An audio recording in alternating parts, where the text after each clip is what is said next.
Hi everyone, Clelia here from LlamaIndex, and today we're going to talk about how to use LlamaIndex Workflows with microservices.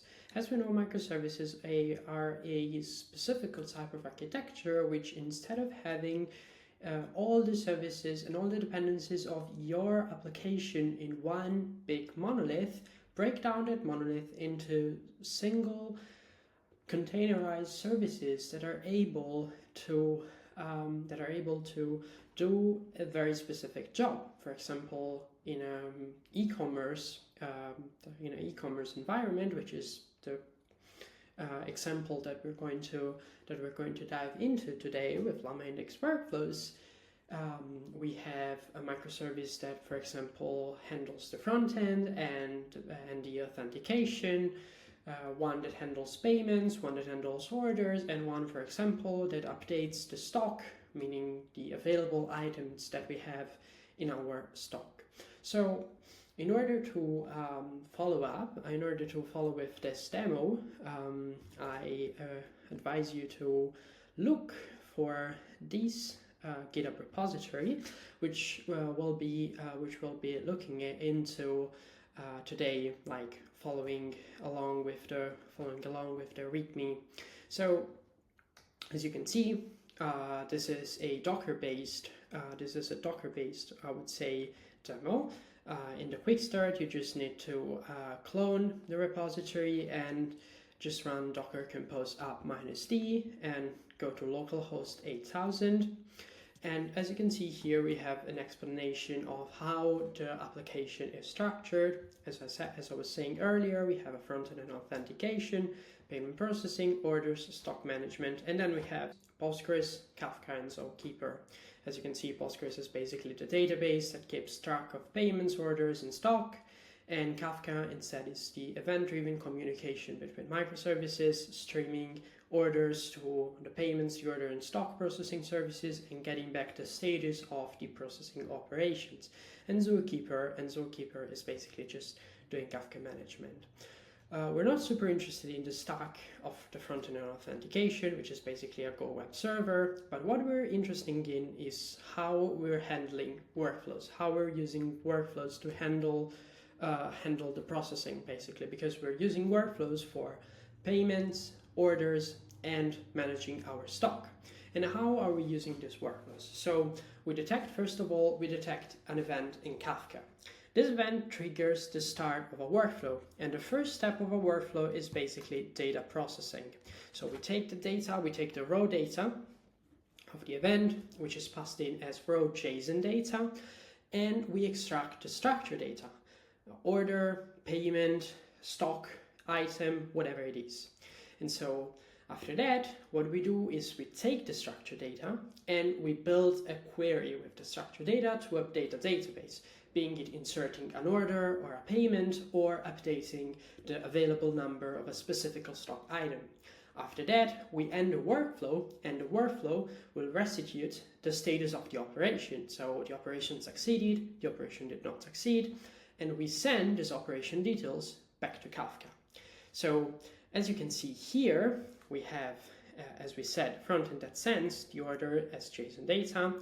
The payments, the order, and the stock are subscribed all to one Kafka topic, which is orders, each of which of these services through a workflow, the workflow that we just detailed, sends a payment, creates an order, updates the stock of an item in the stock, and once they're done, they produce a success detail operation, like an operation detail with the type of the operation, for example, payment, the success, falls through, like it's successful or not, and the ID of the order that we processed. And each of these operation types, operation statuses, get basically written to one partition per service. So the payments write to the partition 0, the status write to partition 1, and the orders write to partition 1, and the stock writes to partition 2. All of these operation status get streamed back to the front end, which will tell us, since there might be some, as we know, like on small scale services, there might be some disturbances, there might be some errors, and it will tell us what went good, what went well, and what did not. Okay, so we can run these docker compose app -d. So this will obviously kick off pulling images like Kafka, Postgres, or Keeper if you don't have them already installed, and it will kick off the build of the specific images for the services that we have, the main service and all the other services, because they are build-based and not image-based. But with me, I already did that, so it won't pull the images, it will directly start the containers. So as you can see here, it started containers. Everything should be working fine. As you can see here, all my containers are up, all my services are up and running. So I can now go to localhost 8000. I am not logged in, so I would go to register and create a user. So now, just to have it in mind, so my username, my password, and I will sign in. That's great. Now we have different things we can do, we can buy. As you can see, this is a very simple demo, so we're going to use Monopoly dollars, and we are going to buy our cozy socks.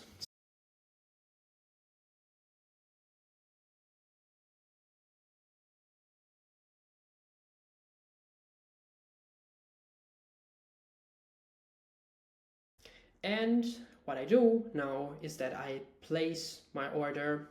All of these details, when I place my order, will be processed through this pipeline. Okay, so order ID amount will go through each of the workflows, obviously in parallel. So since we have Kafka, each of these is triggered, each of the workflows is triggered when one order is published on the orders topic. So these workflows run in parallel, so they're not sequential.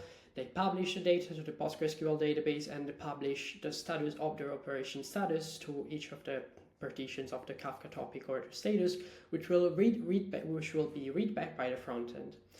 And now, as we can see, we had failures. We had failures in updating the order, failure in placing the order, failure in the payment, and failure in updating the stock. This might happen because obviously this is, like, as I said, mocks a small-scale e-commerce shop, so there might be disturbances in the communication and stuff like this. But it might happen also that you have everything green, and so you will have basically everything good. That's basically everything. If you want to try this out, you can just go to github.com/astrobird/workflows microservices, and you can clone this repository and just run it with Docker, and you can also take a better look at the code. So thank you all for following along, and hope to see you in the next video.